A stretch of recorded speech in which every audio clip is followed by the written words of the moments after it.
So, I've made a few references over the past couple years to that time that the FBI visited the studio. And I was asked not to talk about that for what I feel like are pretty obvious reasons. So for years, I haven't. But it turns out I am now finally able to tell that story. So here we are. So for those of you who don't know, we have a studio here, and it's in a larger building with more tenants in it, obviously. It's like an office building. It's not exactly like an office building, but there's a front desk and security and all that. And I've been in this building long enough that we have a pretty good relationship with them. So we have this one rule, basically. So there's the guy at security at the front desk. We'll call him Bob, just for this. But Bob and I have this one rule, which is that if anyone ever shows up at the front desk and asks for me, that he doesn't let them in, I have to come out and meet them to confirm that I was expecting them, and then I bring them back to our studio. So if someone just randomly shows up, which you shouldn't, but if they do, and I don't show up at the front to meet them, then I wasn't supposed to meet them. But if I have someone coming and I expect them, I meet them outside. That's our one rule, and we stick to it. So in June 2020, it was pretty early in this new space that we have, and it's also right around like peak COVID. So I had sent everybody home, and it was just me and Andrew coming into the studio to work on basically building furniture and making videos and recording the podcast every week. So I got here pretty early on one of those summer mornings, and I'm starting to get all my stuff settled, and then there's a knock on the door. So I open the door, and it's our front desk guy, Bob. And Bob basically says, "Hey, Marquez, there's some people with badges at the front desk to see you. I, of course, didn't let them in, but if you would like to, they're up there." And then he just walked away. And my first thought is confusion. I'm like, what?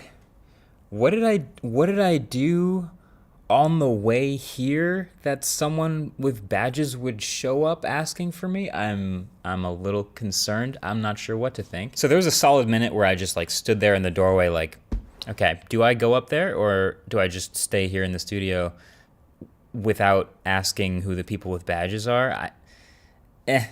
And then I just went up to the front. I went up to the front desk, and sure enough, there's 3 people with badges there, and they walk right up to me, and they all flash their badges, FBI, just like the movies, FBI agent this, IRS agent this, and they're like, "Marquez, good to see you. We've got some questions for you about the Escobar phone." So immediately I'm relieved, but I'm like, oh, the Escobar phone. Oh. Because see, a few months earlier, I had published a video about the Escobar fold. If you guys haven't seen that video, basically the story goes there's this company parading around and selling this $400 gold folding phone, which they're gonna use to destroy Apple and Samsung. And they had these insane marketing campaigns and all this. But really what they were doing, as I uncovered in my video, was covering Samsung Galaxy Folds cheaply with gold stickers, and then shipping them to YouTubers and people who they believed would talk about it positively, and then not shipping any of the other orders from regular people or the audiences that watch those videos. Those people were getting scammed out of their money. And honestly, in hindsight, I don't know how they thought they were going to get away with this. It felt pretty obvious to me, but eventually their whole plan backfired when I made a video about the entire thing. So now fast forward a couple months, and it actually makes sense that the FBI and the IRS are interested. I didn't realize they were just gonna show up one day, but here we are. But shout out to Bob at the front desk for sticking to our rule. Even though he probably had a bunch of people flash FBI badges at him, he stuck to our rule, and that was great. So I appreciate that. But yeah, so I came out, I brought them back to our spot, and they basically then had a bunch of questions about that video and the process of dealing with that company in any way, any and all communications that I had with them, any email I'd ever sent or received from them ever. They wanted everything. And actually, it was funny, another tidbit is Andrew at the time had just started running the business email account here, and when they were asking, has anybody else on your team possibly ever been in email communication with this company?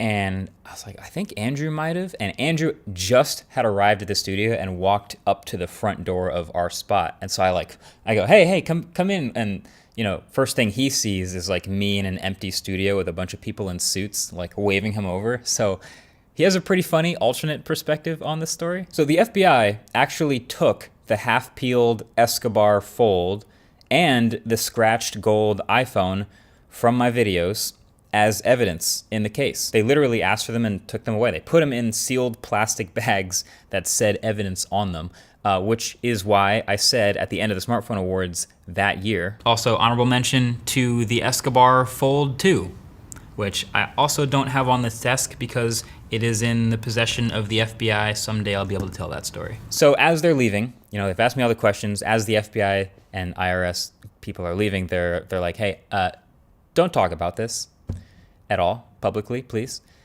And I'm like, of course, yeah. No, obviously, you're the FBI. Of course, I'm not going to talk about it. I don't want to interfere with the investigation in any way. But also, like, when could I talk about it? Like, how long do you think before I am allowed to? And they said, we'll let you know.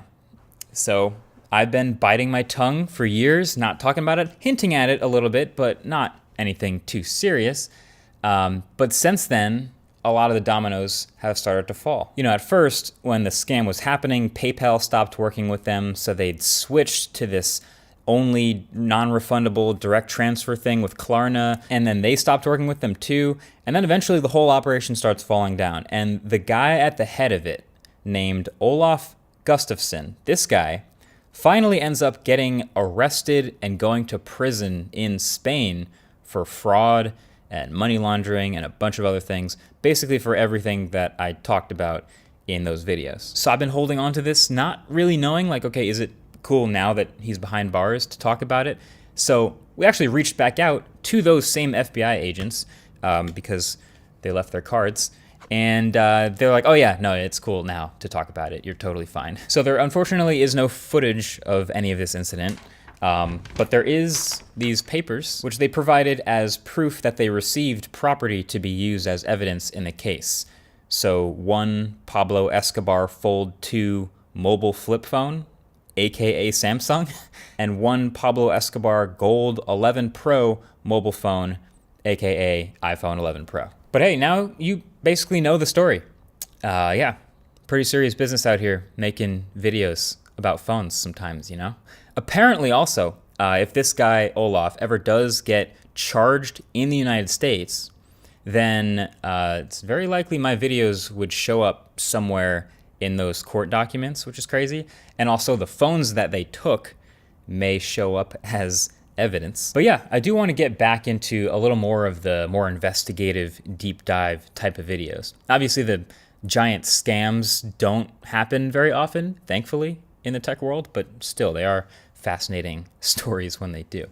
And by the way, that's not the only encounter that we've had with the FBI in running this YouTube channel, but that's another story for another day. But hey, if you want more fun stories like this one, let me know in the comments. But also, the latest episode, the bonus episode of the Waveform podcast is just stories like this one from the past couple years at the studio. A whole Storytime episode. It's fun. So go over there and subscribe and watch that.